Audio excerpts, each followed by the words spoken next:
Te invito a tomar un cafecito. 30 minutos de interacción. Tomémonos un cafecito. Una presentación de Iglesia Cristiana Verbo Las Américas. Quédate con nosotros. Te la vas a pasar muy bien.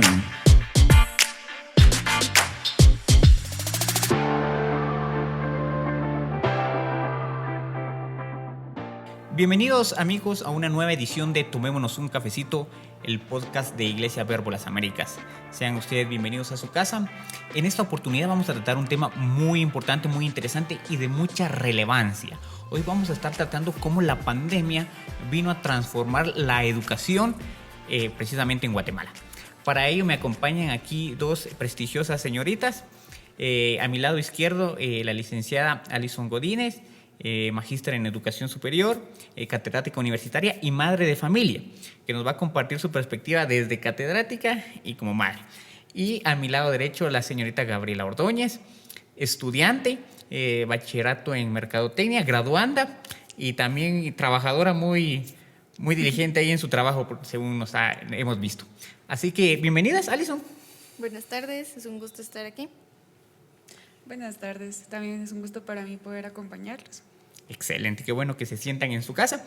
Así que vamos a comenzar. Fíjense que la primera pregunta que a mí se me viene a la mente es ¿cómo vino a transformar esta pandemia la educación? Es decir, todos estábamos tranquilos, dando clases, recibiendo clase, y escuchábamos que el virus en China estaba muy lejos y no iba a llegar. Cuando un día dice el presidente no hay más clases y ya no llegan los chicos, y qué bueno, ¿verdad? Los niños alegres, ¿no? Pero de repente, bueno, esto va a seguir, entonces hay que educar. Y entonces empiezan los papás y los estudiantes y los maestros a ver qué hacemos, ¿o qué hacemos? Porque soy maestro también, entonces, ¿qué hacemos? Alison, ¿cómo vino a transformar esto así? ¿Cómo era y cómo lo vino a cambiar desde tu perspectiva? Bueno, yo pienso que lo que más ha impactado es de que la mayoría de las instituciones educativas no estaban preparadas para las clases virtuales. Entonces, no todas cuentan con plataformas virtuales y eso como que les hizo un poquito se les hizo más difícil poder adaptarse a la situación. Eso considero yo que ha sido como que uno de los retos más grandes y también que algunos docentes están como que un poco reacios a los recursos tecnológicos, pero ahora sí se tuvieron que enfrentar a tener que utilizarlos. Excelente. Gaby, desde tu perspectiva, ¿cómo lo vivieron ustedes los estudiantes? Bueno, también nos vino a transformar en todo sentido, porque estábamos acostumbrados a llegar a la clase, bueno, vamos a recibir la clase y bueno, tengo una duda y llegan y te lo explican. En cambio ahora hasta el tiempo teníamos contado para eso porque alguna de las plataformas contaban con cierto límite de tiempo, entonces los profesores ya no se podían extender más y si tenías dudas, pues, y si las lograban contestar, bueno, y si no, pues, no sé. Entonces, al menos desde mi punto de vista, pienso que sí nos está costando bastante en ese sentido. Está siendo difícil esta nueva etapa. Pero con este nuevo reto también hay ventajas y hay desventajas, me imagino, ¿verdad? Alison, ¿qué ventajas podrías darnos o ves tú desde tu perspectiva que está sucediendo en este momento? Las ventajas siento que es de que se ha tratado de que no se pierda la educación, ¿verdad? Entonces esas plataformas digitales han ayudado a que se siga teniendo la educación por medio en línea, ¿verdad? Esa sería una de las ventajas y también pues por parte de algunos padres de familia pues pueden como que tener un poquito más de control en lo que están haciendo sus hijos, cómo aprenden, apoyarlos un poquito más. Esa sería una ventaja. Bueno, la ventaja es que continuó, que la pandemia no lo detuvo y que desde cierta perspectiva pues los padres pueden tener un poquito más de control. Heidi, ¿qué ventajas ves tú desde tu perspectiva de estudiante? Bueno, la ventaja yo pienso que también teníamos el material suficiente para que pudiéramos trabajar en casa, entonces no nos preocupábamos casi por eso. Que había materiales disponibles. Alison, ¿qué desventajas ves en esta educación virtual? Desventajas, pienso que una de las principales es de que no todos tienen acceso a internet ni a recursos tecnológicos, entonces hay mucha población estudiantil que se quedó marginada y que no está recibiendo pues el acompañamiento necesario para recibir sus clases. Desventajas también es de que como seres humanos necesitamos, ahí sí que el aspecto social, los niños necesitan socializar, los jóvenes también, se está perdiendo ese contacto humano. Y también si hablamos de salud, estar mucho tiempo enfrente de las computadoras o los dispositivos también trae sus consecuencias. Entonces, dentro de las muchas desventajas que hay, pues considero que esas son las que yo observo, ¿verdad?, que más afectan. Hey, ¿qué desventajas ves tú? Pues la verdad yo veo que una de las desventajas es que a uno como estudiante le genera mucho estrés, en el sentido de que la red cayó, ya no podemos seguir recibiendo la clase, ¿qué pasó? Entonces nos descontrolamos en ese sentido y perdemos el sentido en el que iba la clase, entonces o se iba la luz, entonces sí genera bastante estrés también. Sí, yo creo que ese es uno de los problemas más fuertes que tenemos en Guatemala, que nuestro servicio de energía eléctrica y de internet es pésimo, ¿verdad? Y a pesar de que hay alternativas, hay diferentes empresas que prestan, pues ninguna es que uno diga, ay, esta está buenísima, ¿verdad? Pero peor sería que fuera del gobierno, del Estado, estaríamos peor. Entonces son cosas que tenemos que irnos adaptando. La educación virtual nos cayó de repente, nos guste o no nos guste, nos vino a caer. Pero ya existía desde antes, no era nueva, especialmente en el área de educación superior. Alison, ¿tú crees que la educación virtual vino para quedarse, para que ahora va a ser una alternativa más de la educación virtual? Yo pienso que sí, ya existía como lo comentabas, pero es una opción para las personas que trabajamos, por ejemplo, de lunes a sábado y no tenemos tiempo a veces de ir a clases presenciales. Entonces yo he visto que incluso las academias de idiomas prestan sus servicios ahora de forma digital. Entonces algunas opciones podrían ser de que se quedaran ahí sí que a disposición de la población las clases virtuales para los que no tengan un horario que sea accesible, etcétera. Pero igual siempre como que nunca se va a poder reemplazar también a las clases presenciales y pueden ir de la mano las dos, ¿verdad? Tanto lo presencial como lo virtual. Hey, ¿tú crees que entre tus compañeros y amigos hay algunos que les gustaría que eso siguiera así o que les digan, bueno, este sistema me gustó y ojalá pueda seguir estudiando todo mi bachillerato así, por ejemplo, básico? Al menos el bachillerato, el último, no lo recomiendo. Pero bueno, experiencia como graduandos nos está costando demasiado. En cuanto es a la parte práctica, pues esas cosas cambiaron, ya no es como que pues vayamos a un lugar y vayamos a poner en práctica lo que estamos aprendiendo de nuestra carrera. Entonces, por todo lo que he estado viviendo y todo, yo pienso que no. No, ¿tú crees que esta generación no está preparada entonces para llevar así una carrera, digamos? Bueno, realmente este método ya se había llevado desde hace mucho tiempo, como tú lo estabas comentando. Muchas universidades ya lo aplicaban, incluso colegios ya lo estaban implementando, pero realmente no estábamos acostumbrados, entonces no, al menos a nosotros no nos gustó porque realmente como que no aprendes mucho, ¿verdad? Y como les decía anteriormente, te genera bastante estrés. Eso me lleva a mí a dos preguntas. Las graduaciones, ¿sí? Porque Alison, tu chico este año se gradúa de sexto primaria y Heidi, tú te gradúas de bachillerato. ¿Cómo se ve la ilusión? Porque uno siempre tiene la ilusión de la... Bueno, de mi parte, a mí no me gusta, ni a las mías fui, pero es algo muy particular. Pero a nivel general yo creo que a la gente le gusta, le ilusiona el hecho de graduarse, pero ahora va a haber graduación. ¿Cómo lo están viviendo? Bueno, yo pienso que sí es como que un logro personal y familiar, entonces sí estamos acostumbrados como que a celebrarlos y hacerlos así como que honores y todo, pero lo que yo he escuchado es de que hay un tipo de graduaciones virtuales también, ¿verdad? Entonces se conectan todos y ahí hacen el acto y así, pero no sé cómo lo estarían manejando y pues pienso que es parte de adaptarse a lo que está sucediendo, ¿verdad? Entonces tal vez este año no se puede, pero seguirán, ahí sí que hay todavía más grados académicos que se pueden celebrar en el futuro.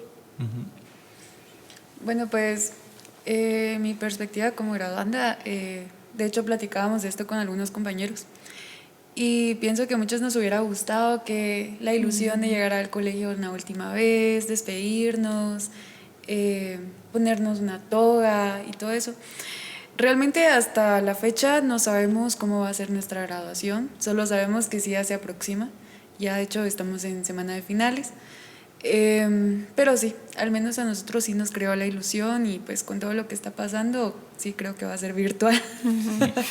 Sí, es algo difícil para aquellos que tienen la ilusión. Aunque le digo a mis estudiantes, ustedes siéntanse privilegiados porque ustedes están viviendo algo que nadie más ha vivido, ustedes están experimentando algo completamente nuevo y ustedes van a estar en la historia, ¿sí? Sus nietos, sus hijos a lo mejor van a leer sobre ellos, ay, si tú viviste eso y van a tener una experiencia que contar, ¿no? Que en mi graduación, sí, pues me quité el gorro y ya estuvo, no, fue tomando bien algo positivo en esta situación. Ahora también mencionas algo sobre aprender. Alison, ¿tú crees que los chicos realmente están aprendiendo con esto? ¿Ves tú que sí o a lo mejor solo se está dando contenido por darlo y para sacar la tarea, pero ¿cómo lo ves tú como mamá y obviamente también como catedrática? Yo pienso que obviamente no se pueden cumplir las competencias que se tenían esperadas, ¿verdad?, que desarrollen los estudiantes porque es diferente. Pero pienso que también en la educación virtual se necesita mucha disciplina y mucha autodidáctica porque necesitamos ser más responsables con nuestra educación y también investigar más y echarle como que un poquito más de ganas. Pero pienso que sí se aprende, pero no se aprende como se tendría que, como lo que se espera, ¿verdad? Las competencias no se desarrollan en su totalidad. Y la práctica también hace mucha falta, ¿verdad? O sea, todas las carreras como química y medicina que necesitan también laboratorios y todo eso, pues obviamente no es lo mismo una clase virtual como en un laboratorio, entonces sí, no se puede esperar que se cumplan todas las competencias. Sí, interesante. ¿Tú crees que sí están aprendiendo? No. Honestamente. Pues mira, sí, honestamente. Es muy interesante, al menos en el área de práctica casi no, nos cuesta bastante porque no, como te decía en un principio, pues no es lo mismo como cuando estabas en una clase y pues llegaba el profe y te decía, mira, esto se hace así, así, a que te compartan una pantalla y te digan, bueno, esto es así, así. Entonces, la verdad es que no se está aprendiendo mucho. Uh-huh. E incluso hubieron comentarios que muchos se quisieron dar de baja este año porque realmente en algunos cursos sí, nada, en cero. Y nos preocupaba porque nosotros vamos camino a la universidad. Pues. Claro, sí es interesante. Porque, como decía Alison, para una educación virtual se necesita ser mucho autodidacta. Uh-huh. Yo realmente sí soy amigo de la educación virtual porque yo he recibido varios cursos antes de que surgiera todo eso, entonces yo estoy acostumbrado, pero son temas que a mí me interesan, que a mí me llaman la atención, yo quiero aprender y entonces lo hago. Pero obviamente si me ponen un curso de física fundamental, no lo voy a sacar y no le voy a echar ganas, y obviamente como no es mi área fuerte, no voy a tener esa confianza de preguntarle a alguien, a mi tutor, aunque esté ahí virtualmente, ¿verdad? Entonces, sí creo que se deben de tener ciertas competencias o ciertas características para aprovechar esta educación virtual. Ahora, Alison, no sé si has hablado tú con algunos otros profesores y con algunas otras mamás para ver cómo lo han vivido ellos también. Si te han contado de que para ellos les gusta o no les gusta, o no sé si has tenido la oportunidad de hablar con algunos de tus colegas. De parte de los colegas, pues algunos sí tienen ese desfase de no se familiarizan muy bien con las plataformas virtuales y eso es lo que les cuesta.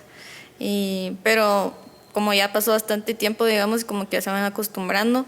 Lo que sí es que sí, la motivación del estudiante se ve afectada porque algunos no tienen el mismo rendimiento que tenían antes y cuesta que entren en las tareas, que participen, etcétera. Entonces eso sí se ha visto que ha afectado la motivación del estudiante y también la del docente, porque también hay que resaltar que ahora se trabaja mucho más que antes, ¿verdad? Entonces las guías de trabajo y todo lo que tiene que hacer el docente extra para poder tener sus clases virtuales. Ahora, en el aspecto de como madre de familia, pues lo que he visto es como lo que comentaba Heidi, ¿verdad? Que sí se estresan más porque es cansado, es desesperado, como que se aburren, hay mucho ruido al alrededor, se distraen más rápido. Y la mayoría de padres de familia pues no tienen como que la paciencia, no tenemos, ¿verdad? Incluyendo, para estar ahí, ¿verdad? Como docente de los hijos o no tienen tiempo o están trabajando o a veces no manejan las plataformas virtuales, no pueden ayudar a sus hijos también. Entonces sí es un reto para todos, para padres, para docentes y para estudiantes. Tú lo has comentado con tus compañeros, me imagino, y has platicado. Sí, fíjate que, bueno, muchos no teníamos las plataformas, a uno se les complicaba porque que por espacio, que no tengo computadora o mi tele, era un montón de situaciones aquí. Entonces sí se dificultó bastante, como decía Alison, pues sí, el rendimiento académico de muchas bajó, e incluso pues con esto de que muchos padres de familia no tenían las plataformas, yo me he dado cuenta con mi hermano, creaban grupos de WhatsApp entre padres y a ellos les enviaban la tarea. Incluso yo pienso que esto también es estresante para los padres de familia, porque como me decía mi mamá, sí, yo tengo que estar enviándole la tarea a tu hermano, que viendo que haga esto, y incluso hasta ellos son los responsables de que ellos lo hagan. Entonces sí. Sí, algo que comentábamos una vez entre profesores, de que a veces uno no manda la tarea solo para los chicos, sino también tiene que pensar uno que la tarea también es para los papás, porque están ellos involucrados viendo que lo hagan y que lo estén haciendo. Ahora, la pregunta del millón. Bueno, si uno siempre les pregunta a los chicos, ¿la tarea es mucha o es poca? Eso siempre va a ser porque mucho o poco es muy subjetivo. Entonces, para algunos papás, porque nos ha tocado, cuando dejamos tareas, es muy poca tarea, pero la misma tarea para otro papá es mucha tarea. Entonces, no les voy a preguntar si es mucha o más poca tarea, sino les voy a preguntar si es más la tarea. ¿Ustedes sienten que es más tarea ahora, más trabajo, o es menos la tarea que se está dejando? ¿Alice? Yo considero que es la misma, al menos en el aspecto de mi hijo, sí considero que es la misma, pero depende también porque no se puede, hay que aprender a gestionar el contenido, dirían desde el punto de vista docente, porque hay unos que tienen la idea de que hay que acabarse los libros porque para eso los compraron, pero siento que no se trata de eso, sino de que hay que contextualizar el contenido de la situación actual, ¿verdad? Entonces, en una hora de clases virtuales, pues no voy a abarcar lo mismo que podía abarcar en mi clase presencial y se tienen que adaptar a eso. A veces es un conflicto con los padres porque no entienden eso, porque no son especialistas, ¿verdad? Pero sí habría que ver también, ¿verdad?, cómo se están manejando los contenidos y cuál es el más importante de enseñar, etcétera, ¿verdad? Entonces pienso que desde ese punto de vista sigue igual. Ahora, respecto al contenido que yo trabajo con mis estudiantes, también sigue siendo el mismo que se trabajaba presencialmente. A veces como que se hacen modificaciones también porque obviamente son docentes mis estudiantes, entonces tienen como que mucha carga, entonces trato como que de no minimizar el contenido, sino los trabajos, o hacerlos un poquito más interactivos para que no se carguen tanto también leyendo un montón o haciendo cosas que tal vez no son muy relevantes también para su desarrollo académico. Interesante. Tú le das clases a profesores. A eso me va a surgir una pregunta después, pero Heidi, tú como estudiante, ¿crees que te están dejando más tarea? Sí. Fíjate que también al principio, por lo mismo de que las plataformas, muchas no la tenían, o los profesores, que primero los capacitaron para esto, ¿verdad? Solo recibíamos de unos 9 que tengo, como unos 4, si mucho, cursos, y para nosotros estaba bien, pero a veces los profesores como que aprovechaban eso y como no tienen más cursos en dónde hacer tarea, entonces los cargamos de tarea, y sí era un poquito estresante porque es más estresante que cuando íbamos a presenciales, así que mañana me traen la tarea, y ahora era así como, bueno, hoy lunes dejo tarea y la entregan el otro lunes. Pero era demasiado y sentíamos demasiada la presión sobre que, es que el lunes se entrega y si no se cierra la plataforma y ya no podemos subirlo. Entonces, ya después, poco a poco, empezaron a empezar a darnos otros cursos y todo.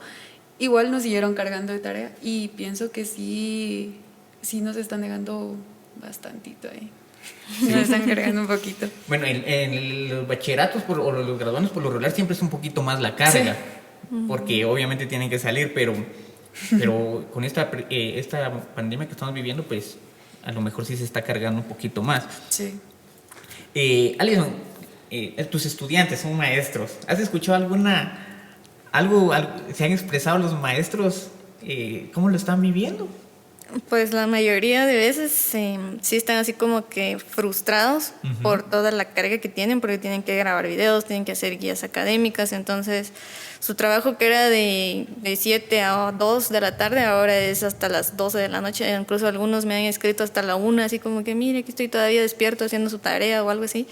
Entonces sí se cargaron bastante. Siento que es algo que le está pasando a la mayoría de docentes, entonces cuesta más porque aunque ya se tenga la planificación hecha para todo el año o para toda la unidad, tienen que crear nuevo material, ¿verdad? Antes yo tenía programada que íbamos a hacer una mesa redonda en mi clase, entonces ahora tengo que buscar una actividad virtual o algún otro ejercicio que se acople a lo que están trabajando ahora virtualmente, ¿verdad? Entonces sí, se ha duplicado el trabajo del docente.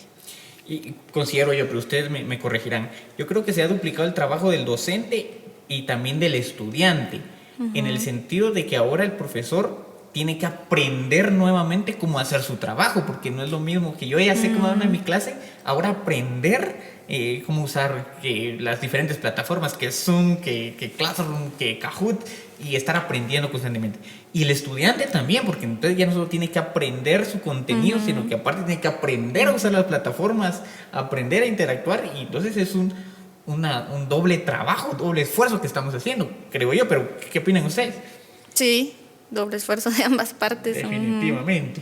Sí, yo pienso lo mismo porque, pues, como te digo, algunas cosas las desconocíamos. Sí, y es interesante porque se habla mucho de nuestros héroes, los médicos, que seguramente son nuestros héroes, definitivamente están al frente combatiendo la pandemia.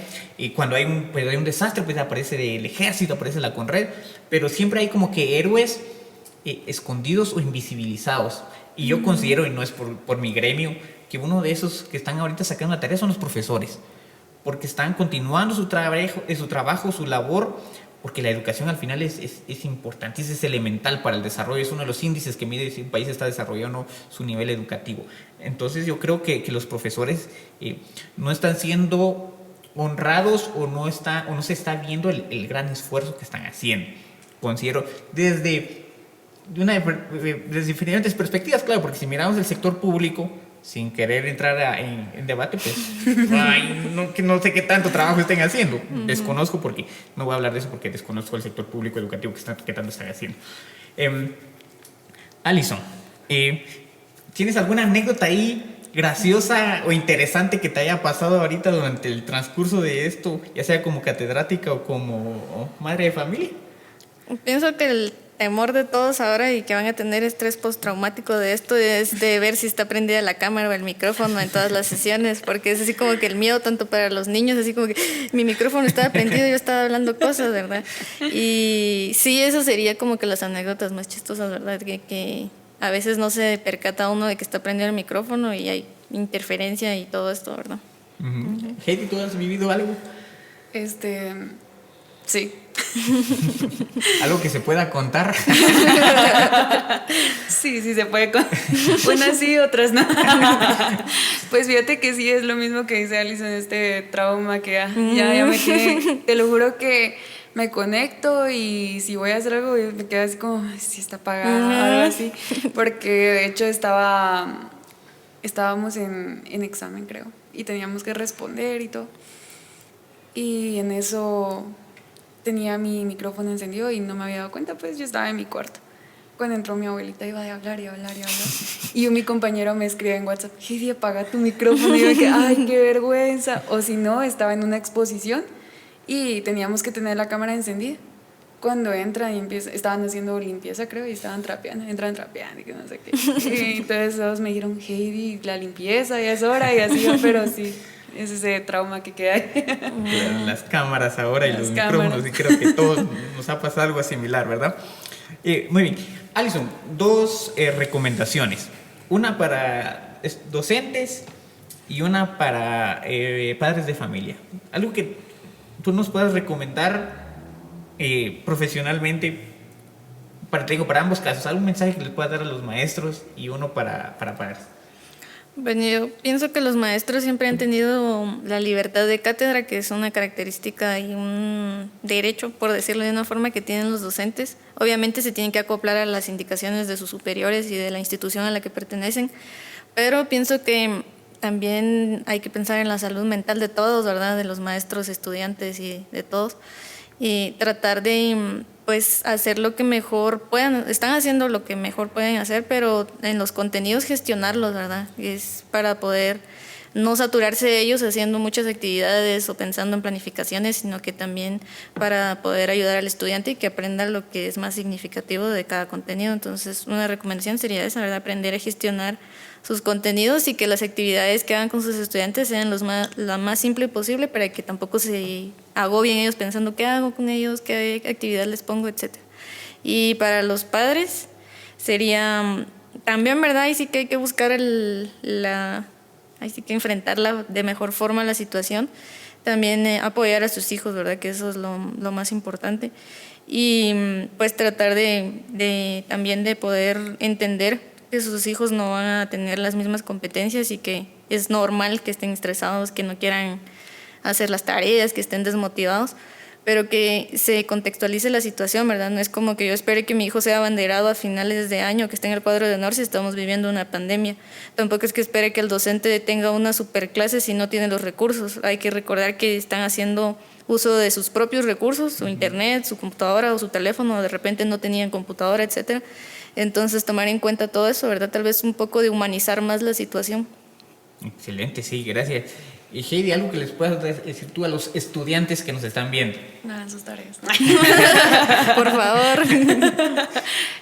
Bueno, pues que puedan organizar un poquito más su tiempo. Pues ahora el tiempo lo sentimos más corto en cierto sentido. Entonces, que puedan organizarse más y que puedan aprovechar el tiempo al máximo para poder hacer sus tareas y tener también su parte libre, porque esto es muy estresante, entonces a veces necesitamos despejar nuestra mente de eso. Eso es muy interesante, porque algo que hemos hablado es que es estresante. Para maestros, para madres. Esa es mi palabra, ¿sabes? Estrés. Tenemos un programa de tomarnos un cafecito de cómo lidiar con el estrés. No, es un programa de las buenas nuevas. Puede verlo siempre en el podcast de Iglesia Verbo Las Américas. Está en YouTube y en Spotify. Pero para los que no lo han visto, Alison, ¿cómo podemos lidiar con ese estrés? ¿Cómo lo has hecho? Bueno, ahorita no entran como que acorde los consejos de salga a caminar o váyase a pasear o algo así, pero también existen alternativas que se pueden hacer en la casa, ¿verdad? O sea, yo puedo bajar una aplicación o ver videos en YouTube para hacer algún tipo de ejercicio, tal vez dedicarme a hacer algún tipo de pintura, arte, leer, tal vez dejar a un lado las cosas tecnológicas como los teléfonos y las compus y leer un poco, cocinar. Creo que ahora todos ahorita en esta época han sacado su chef interno. Sí. Entonces esas son formas, ¿verdad?, para poder manejar el estrés cuando se está en confinamiento, porque no podemos salir a correr, no podemos salir a los centros comerciales, y si salen pues lo están haciendo las personas que no se quieren porque todavía no podemos salir. Pero eso serían, ¿verdad?, algunas sugerencias de tratar de despejar la mente con actividades lúdicas o ocupacionales, ¿verdad? Tejer, pintar, y si saben tocar un instrumento o aprender, hay muchos cursos virtuales o hay muchas cosas que se pueden hacer también para distraerse un poco de todo lo demás. Interesantísimo. Heidi, ¿tú cómo estás lidiando el estrés? ¿O cómo? Sí, ¿cómo se lidia? ¿Qué estrés? Pues fíjate que con mi hermano tomamos un método de que regresábamos de ir al restaurante y cosas así. Entonces, ya siempre el estrés, así como tengo tarea, incluso hasta terminábamos finales y nos daban una semana libre, entonces lo sentíamos hasta rico, porque era así como, ay, hoy no tengo clase y así. Pero lo que estuvimos haciendo con mi hermano era que en las tardes salíamos hacia la terraza y nos poníamos a hacer rutinas de ejercicio. Incluso hay demasiadas aplicaciones en las que baja de peso en 30 días, aunque eso no suceda, pero la verdad es que te ayuda bastante, te despeja bastante. E incluso yo vi que varios de mis amigos estuvieron emprendiendo, estuvieron experimentando nuevas cosas, entonces eso también te ayuda bastante. Interesante. Y eso de las aplicaciones de ejercicio es bien interesante, pero eso da para otro tema y creo que ahí vamos a invitar a Luis, va a ser Luis Ángel el que lo dirija porque él es nuestro fit aquí, experto. Claro. Muy bien, vamos a ir terminando. Les agradezco mucho su atención. Muchas gracias por haber compartido sus experiencias, abierto su corazón y ser sinceros aquí en lo que estamos viviendo. no sabemos cuándo vaya a pasar esto, no sabemos si solo este año, ya esta unidad, o quién sabe qué va a pasar, ¿verdad? Última pregunta. ¿Cómo podríamos prepararnos para el futuro en una perspectiva educativa si esto se alarga más? Bueno, yo pienso que primero, ya este año fue como que de experimentación, ¿verdad? Con las plataformas virtuales y las actividades, entonces pienso que los recursos tecnológicos siempre van a ser una herramienta muy funcional para la educación, entonces se puede seguir utilizando como un apoyo y si tenemos que seguir de manera virtual, pues prepararnos, ¿verdad? Ahí sí que psicológicamente entender de que es un proceso que no va a ser para toda la vida, sino que es momentáneo. Y yo pienso que ya casi que todo el año ya ayudó bastante a que nos familiaricemos con la educación virtual. Y lo importante sería también aprender a gestionar, que es parte de contextualizar, ¿verdad?, la situación. Entonces, si yo me pego a que tengo que adaptarme a la situación, es más fácil y me hace como que un poco de mente más libre para poder enfrentar la situación. Sí, tú el otro año ya no estás en el colegio, pero entras a la universidad. Pero entro a la universidad. ¿Y qué le puedes decir a los chicos que vienen detrás de ti si esto se alargase, por ejemplo? Prepárense psicológicamente, de verdad. No, sí, tienen que estar preparados para lo que venga. Esto definitivamente nos agarró de sorpresa porque, bueno, un viernes saliendo del colegio, adiós, profe, ahí lo miro el lunes, y sin saber que ya no iba a regresar, y literalmente así fue. Pero para los que vienen atrás de mí, solo que de verdad se preparen, que sigan tomando en cuenta en que la tecnología siempre va a ser un recurso para todos y que siempre va a ser necesario, ¿verdad? Y que pues sí, que sepan organizarse solo. Les agradecemos su atención, llegamos al final, no sin antes recordarles que estamos en Facebook, estamos en YouTube, estamos en Spotify. Por favor, comenten, compartan, denle like y ayúdenos a transmitir este conocimiento a más personas. Nuevamente, muchas gracias.